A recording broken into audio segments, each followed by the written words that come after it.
Living coldly doesn't mean you stop caring. It means you care wisely. You prioritize caring for yourself first so you have something genuine left to give. And when you learn to say no from a place of love, not fear, you start to reclaim the life that's been waiting for you all along. If you're still watching this video and finding these insights valuable, please comment number 2 below to let me know you're here. Number 3, selective empathy guards your mental health. There's a subtle shift that happens after you hit 70. You begin to realize that while empathy is a beautiful trait, giving too much of it too freely, too constantly, can slowly unravel your own mental well-being. Selective empathy isn't about turning your heart off. It's about making conscious choices about where your heart goes, how often, and for how long. Because not everyone deserves the full weight of your concern, and not every problem is yours to emotionally carry. When you allow yourself to feel deeply for everyone, you become a vessel for their pain, their fear, their chaos. And over time, without even realizing it, you start to carry it as if it were your own. That invisible burden shows up as fatigue, sadness, anxiety, even physical illness. People come to you because they know you care, but they also come because they know you'll take on more than you should. Living coldly means learning that empathy has its limits, and your limits must be honored too. Let me tell you about Gerald. He's 83 now and one of the kindest people you'd ever meet. But for decades, Gerald would internalize the pain of everyone around him. Friends struggling financially, neighbors in conflict, family members with failing relationships. He carried it all like it was his personal mission to fix it, to heal it, to hold it until it passed. But eventually, his health began to suffer. He wasn't sleeping, his blood pressure soared, and he began to lose a lightness in his spirit. One day, his doctor said something that really stuck with him. You can care, Gerald, but you don't have to collapse. That day, he gave himself permission to care less. Just enough to stay kind, but not so much that he lost himself in the process. Selective empathy means listening without absorbing. It means offering support without sacrificing your own peace. It means letting others handle their own responsibilities and face their own consequences without constantly stepping in to rescue them. When someone is always in crisis, always in need, always pulling on your emotions, they're not looking for partnership. They're looking for someone to dump their weight on. And after 70, you've certainly earned the right to say no more to that. When you start to filter who gets access to your empathy, you begin to see life differently. You're less reactive, less overwhelmed. You start having more room in your mind for things that truly matter.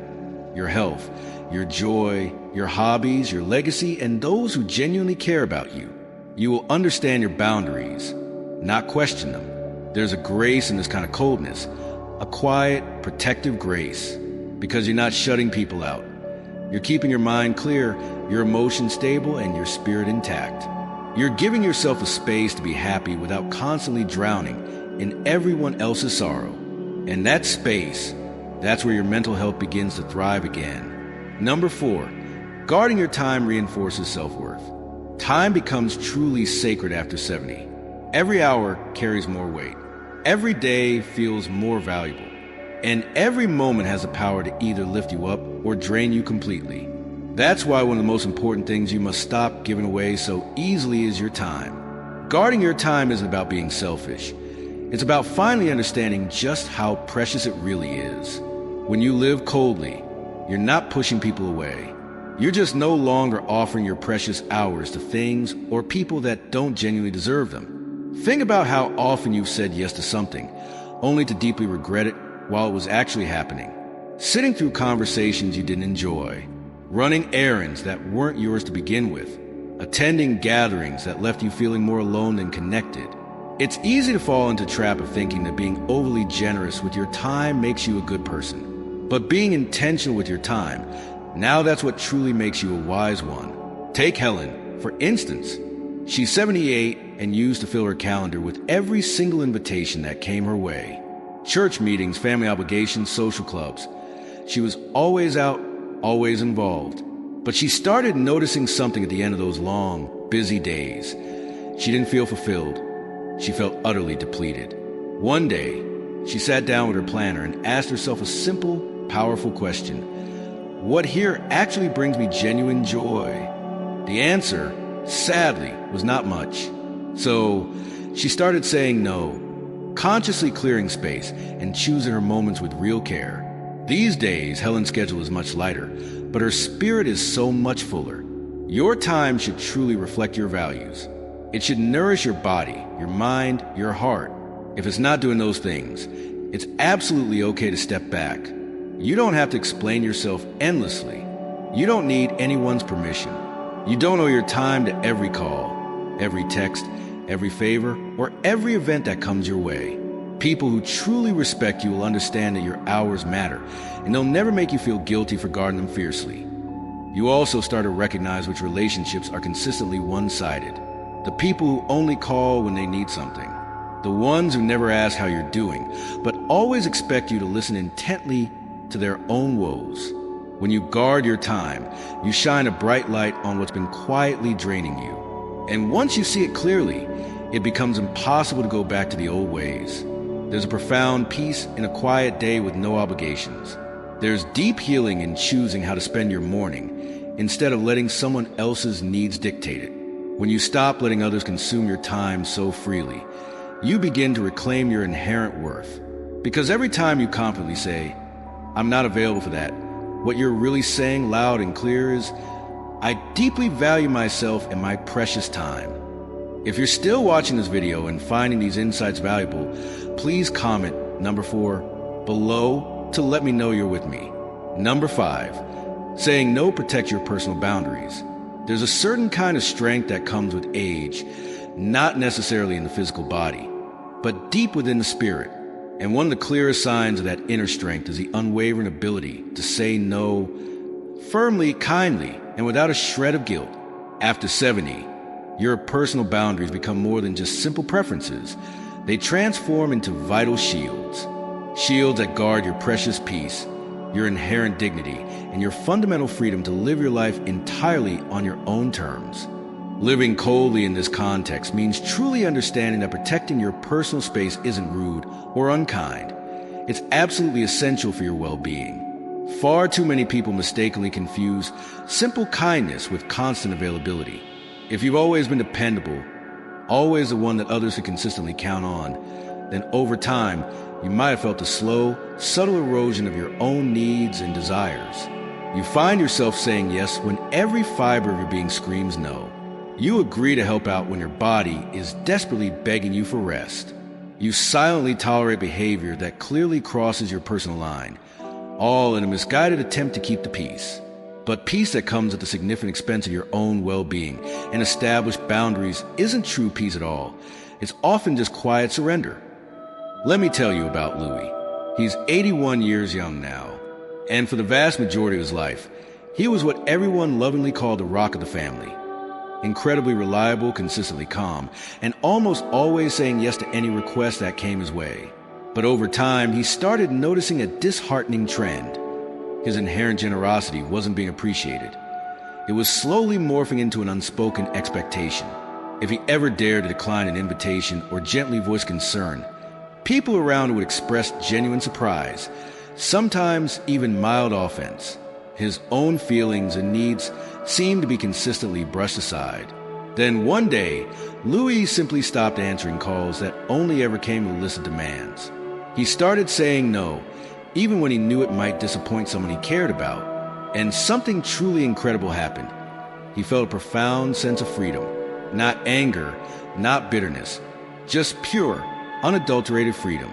Boundaries aren't meant to be impenetrable walls that keep everyone out. Instead, think of them as sturdy doors with reliable locks. You get to consciously choose who you let in and, just as importantly, how far they're allowed to go into your personal space. Saying no doesn't automatically make you cold-hearted or uncaring. It simply means you are finally and rightfully prioritizing and protecting what you spent a lifetime diligently building. Your precious energy, your deeply held values, and your hard-earned inner peace. And the more consistently you honor these boundaries, the more natural and empowering it becomes. People around you quickly learn who they can and, more importantly, cannot take advantage of. When you begin to say no with genuine confidence and conviction, you'll likely notice that the users and manipulators in your life start to quietly disappear. And trust me, that's a blessing, not a loss. You also begin to recognize that your personal boundaries are a direct reflection of your inherent self-respect. You're no longer here to endlessly entertain guilt trips. You're not obligated to serve every single request that comes your way or solve every single problem that isn't even yours to begin with. You are here in this precious stage of life to fully enjoy the years you have rightfully earned. And that absolutely means drawing clear, healthy lines and standing firmly by them without apology or hesitation. There is a significant amount of courage in this particular kind of coldness. It's not the kind of coldness that callously pushes others away. Instead, it's the empowering kind that finally and gently draws you back to yourself, to your own needs and desires.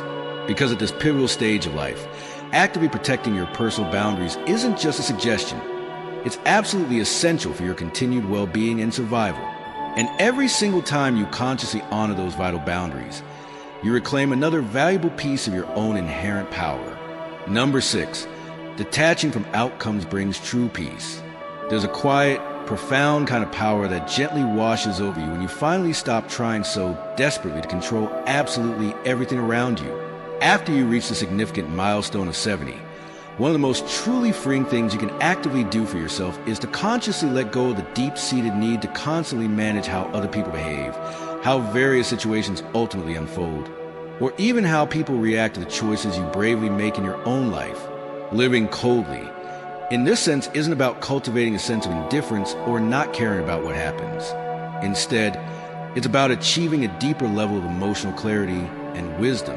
It's the liberating understanding that your own inner peace no longer has to be completely dependent on things always going precisely your way. And that profound realization, in and of itself, is a remarkable kind of personal mastery.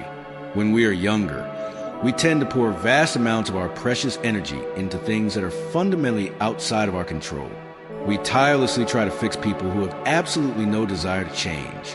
We meticulously overthink our words and actions, desperately hoping they'll land just right and elicit the exact response we're seeking. We dwell endlessly on past mistakes, lingering regrets, and all those nagging what-ifs. But as time gently marches on, it becomes increasingly clear that no amount of frantic worrying has ever actually improved an outcome in any meaningful way. Similarly, no amount of overfunctioning or taking on too much has ever truly brought lasting inner peace and contentment. True detachment isn't about simply giving up or becoming apathetic. Instead, it's about consciously choosing to gracefully step back, creating the necessary space so you can finally breathe freely and without the weight of unnecessary burdens. Consider Eleanor, who is now a vibrant 84 years old. She used to constantly worry about every single decision her adult children made. She'd lose countless hours of precious sleep agonizing over their finances, their romantic relationships, and any life choices they made that she didn't personally agree with. But one day, a powerful realization dawned on her. Her constant worrying wasn't actually helping her children in any tangible way. In fact, it was significantly hurting her own well-being and peace of mind. So, she made a conscious and courageous decision. She resolved to offer her wise advice when it was genuinely sought, to love her children unconditionally and without judgment, and ultimately trust that they would navigate their own paths and figure things out in their own way. Since making a profound shift in perspective, her mind has become significantly quieter. Her physical body feels much lighter and less burdened, and she finds herself smiling more genuinely and more often. Not because life has suddenly become perfectly flawless, but because she finally stopped expending so much precious energy trying to control things that were never truly hers to control in the first place. When you consciously detach from specific outcomes, you begin to actively reclaim your valuable time, your precious energy, and your inherent joy. You no longer feel that constant, nagging need to chase after everyone's approval, to tirelessly fix every single problem that crosses your path, or to ensure that every single aspect of life runs perfectly smoothly according to your own expectations. You gradually learn to let conversations naturally end without a neat resolution. You allow others a space to hold incorrect opinions about you without feeling the need to constantly correct them. You wisely stop over-explaining yourself in situations where it's simply not needed or appreciated. This newfound sense of detachment doesn't make you cold-hearted or uncaring. It makes you incredibly wise and emotionally resilient. It signifies that your own emotional thermostat is no longer erratically controlled by the unpredictable behaviors and opinions of other people. Whether someone chooses to be grateful or not, polite or not, fully present or completely distracted, you remain grounded and centered in your own inner peace. You no longer find yourself spiraling into anxiety or frustration, simply because someone else around you is choosing to spin out of control. That, in essence, is what it truly means to live coldly in this empowering context. To cultivate a deep sense of emotional independence and self-reliance. At this precious stage of life, inner peace rightfully becomes the ultimate priority. And true, lasting peace isn't found in relentlessly trying to control every external factor. It's instead discovered in the gentle, liberating act of surrender. Not a surrender of your core values or beliefs, but wise and necessary surrender of your often unrealistic expectations regarding specific outcomes. You continue to show up in life with genuine love, with authentic honesty, and with your best efforts, but you consciously release the often heavy burden of needing specific results or reactions. This profound kind of release isn't always easy to cultivate, but it is undeniably transformative in its power to bring you true and lasting peace. If you're still watching this video and finding these insights valuable, please comment number 6 below to let me know you're resonating with this message as we gently wrap up this insightful video. Please take a quiet moment to deeply reflect on everything we've explored together. Living coldly after the age of 70 doesn't mean shutting down your heart or walking through the rest of your life with impenetrable walls firmly in place. Instead, it signifies consciously choosing clarity over confusion, prioritizing your own precious peace over tirelessly trying to please everyone around you, and establishing healthy, protective boundaries to prevent burnout and emotional exhaustion. It's fundamentally about finally placing your own well-being squarely at the very center of your decisions. Not because you've somehow stopped caring about others, but because you've wisely started caring even more deeply about the things that truly matter in this precious chapter of your life. What particular insight stood out to you the most? Which of these 6 compelling reasons truly resonated with where you currently are in your own life's journey? Perhaps it was a powerful idea of consciously stepping away from the habit of overgiving. Maybe it was a subtle but profound power of choosing silence over unnecessary conflict. Or perhaps it was that deeply resonant truth about the incredible freedom that comes with detaching from things you simply cannot control. Whatever it was that struck a chord within you, please hold on to that valuable insight. These aren't just abstract ideas. They are practical tools. Powerful tools that you can actively start using today to cultivate a life filled with more inner strength, more consistent peace, and a deeper sense of authentic self-awareness. There is a unique kind of quiet beauty that only truly reveals itself when you consciously stop endlessly chasing after external validation and start intentionally choosing what genuinely aligns with your deepest values. It's about thoughtfully choosing when to actively engage with the world and, equally importantly, when to gracefully step back and conserve your precious energy. It's about mindfully choosing how you spend your limited and valuable time, and just as significantly, who you wholeheartedly choose to share those precious moments with. Living this way, authentically and with mindful intention, isn't always easy, especially in the beginning. It often requires a significant amount of courage to gently push back against ingrained societal expectations and long-standing habits. But with each boundary you thoughtfully protect, with each mindful pause you take before impulsively reacting, and with each conscious moment you prioritize honoring your own needs and desires, it gradually becomes easier and more natural. And more than that, it becomes profoundly rewarding as you begin to experience a deeper sense of self-respect and inner peace. Because this particular stage of life isn't about slowly winding down. It's about beautifully and intentionally refining what truly matters to you. You are no longer here to constantly prove your worth to anyone. You have rightfully earned your place in the world. You have lived. You have learned invaluable lessons. You have experienced both profound loss and immeasurable love. And now, you finally get to consciously decide what truly holds significance in your life and what you can gracefully let go of. Thank you so much for thoughtfully joining us on this journey today. We would absolutely love to hear from you and connect with your own unique experiences. Please feel free to leave a comment down below and share just one key thing you learned from this video, and even more importantly, how you thoughtfully plan to integrate that insight into your own daily life. Your valuable thoughts and perspectives are incredibly important to us, and they contribute to a rich and supportive community here. So, please don't hesitate to share your own wisdom and reflections with us. Reading your thoughtful comments provides us with great motivation and genuine encouragement to continue creating content that resonates with you. If you genuinely enjoyed this video and found it to be helpful or inspiring in any way, please consider giving it a thumbs up, subscribing to our channel for more insightful content, and share it with others who might also benefit from this message. Your kind support truly helps us to continue creating good quality content that aims to inform, inspire, and empower you on your journey. Thanks so much for watching, and we sincerely look forward to seeing you in our next video. All right, have you ever been there? You've been kind and understanding your whole life, always going out of your way to help people.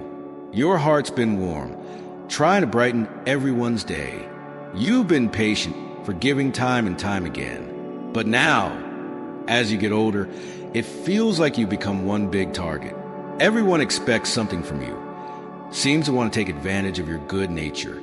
They've always told you, stay warm-hearted, be patient, be forgiving. Society's expectations, even those of your loved ones, seem to point in that direction.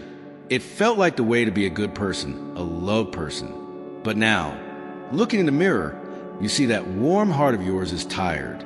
You feel that patient spirit wearing thin. And you realize that forgiving side of you has been taken advantage of way too many times.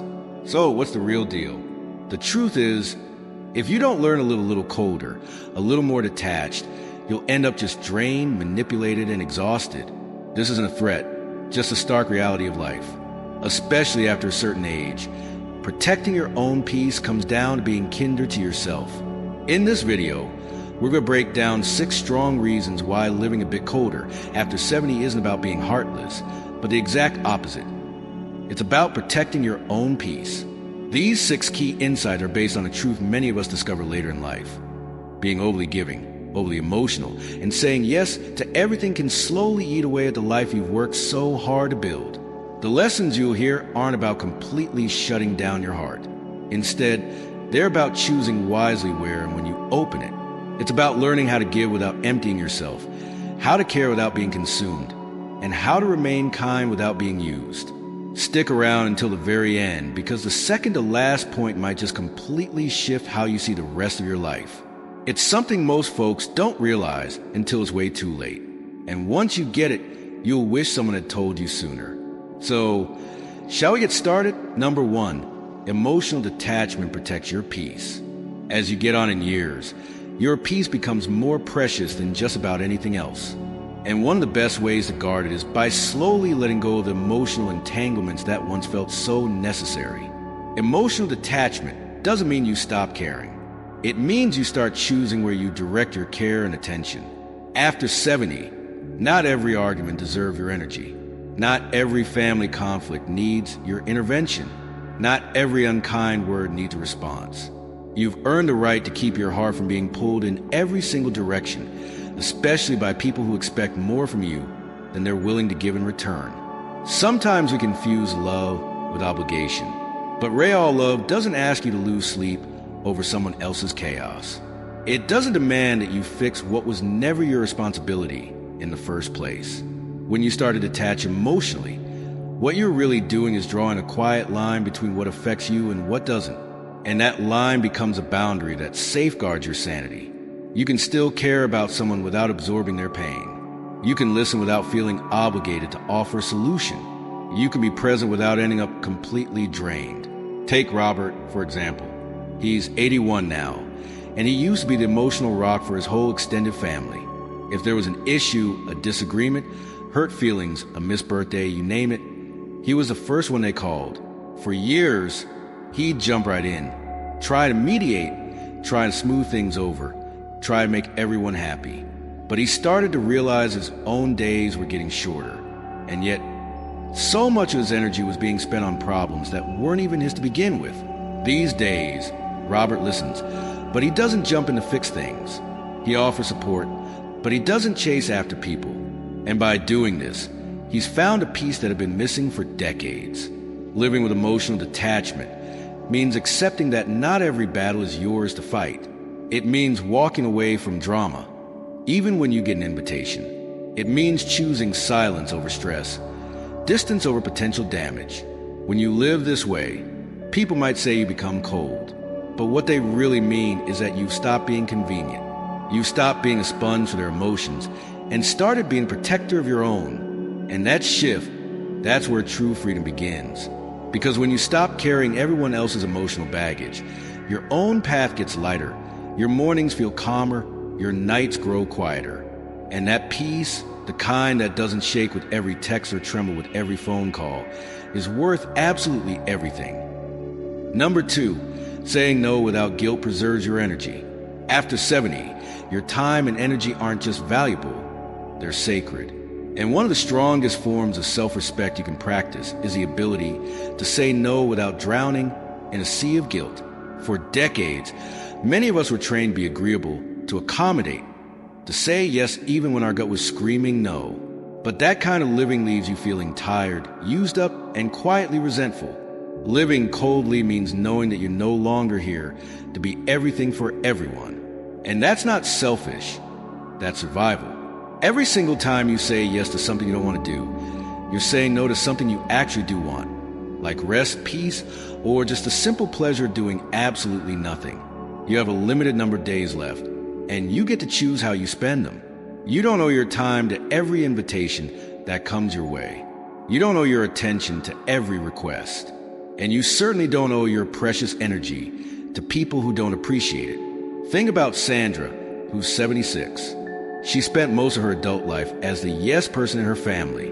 Need a ride to the airport? She'd be there. Hosting Thanksgiving. Even when she was utterly exhausted, she'd do it. Last-minute babysitting. Even if she had plans of her own, she'd cancel them without a second thought. But last year, something shifted inside her.